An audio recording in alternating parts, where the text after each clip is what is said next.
ओम श्री हरि। अष्टावक्र गीता 17वां प्रकरण। अष्टावक्र उवाच। जो पुरुष तृप्त है, शुद्ध इंद्रियों वाला है और सदा एकाकी रमण करता है, उसी को ज्ञान और योग अभ्यास का फल प्राप्त होता है।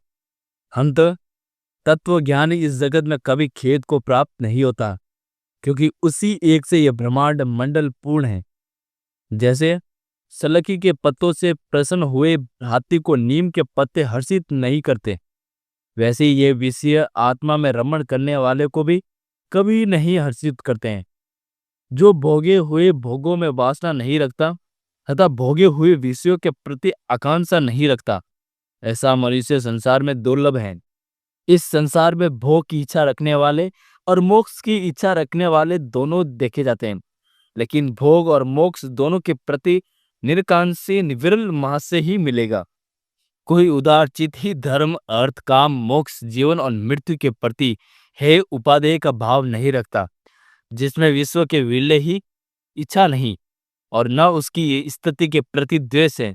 इसलिए वह धन्य पुरुष यथा प्राप्य आजीविका से सुखपूर्वक जीता है।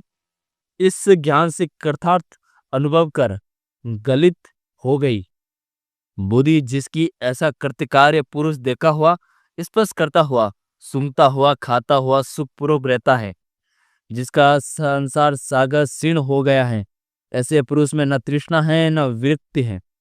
उसकी दृष्टि शून्य हो गई है, चेष्टा वृत हो गई है और इंद्रिया विफल हो गई है। वह न जागता है, न मरता है, न पलक खोलता है, न पलक बंद करता है। अहो मुक्ति चेतस्य की कैसी परम दशा होती है। मुक्त पुरुष स्वतंत्र, स्वस्थ, स्वतंत्र, विमल, आश्रय वाला दिखाई देता है और सब वासनाओं से रहित, स्वतंत्र, सुबोवित होता है। देखता हुआ, सुनता हुआ, स्पर्श करता हुआ, सूंघता हुआ, खाता हुआ, ग्रहण करता हुआ, बोलता हुआ, चलता हुआ, हित और अहित से मुक्त महाशय निश्चित ही जीवन मुक्त है। मुक्त पुरुष स्वतंत्र, रस रहित है। वह न निंदा करता है, न स्तुति करता है, न हर्षित होता है, न क्रुद्ध होता है, न लेता है, न देता है। प्रीति युक्त स्त्री और समीप में उपस्थित मृत्यु को देखकर जो महाशय अविचल मना और स्वस्थ रहता है, वह निश्चित ही मुक्त है। समदर्शी धीर के लिए सुख और दुख में, नर और नारी में, संपत्ति और विपत्ति में कहीं भेद नहीं है।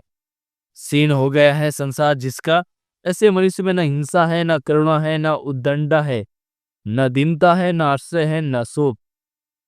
मुक्त पुरुष न विषयों से द्वेष करने वाला है, न विषय लोलुप है। सदा आसक्ति रहित मन वाला होकर प्राप्त और अप्राप्त वस्तु का उपभोग करता है। शून्य चित्त पुरुष समाधान और असमाधान के, हित और अहित के विकल्प को नहीं जानता। वह तो केवल जैसा स्थित है, भीतर से घृत हो गई है आशाएं जिसकी, और जो निश्चय पूर्वक जानता है कि कुछ भी नहीं है।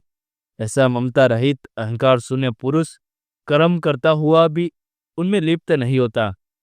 जिसका मन गलित हो गया है और जिसके मन में कर्म, मोह, संपन्न और जड़ता सब समाप्त हो गई है, वह पुरुष कैसे अनिर्वचनीय अवस्था को प्राप्त होता है।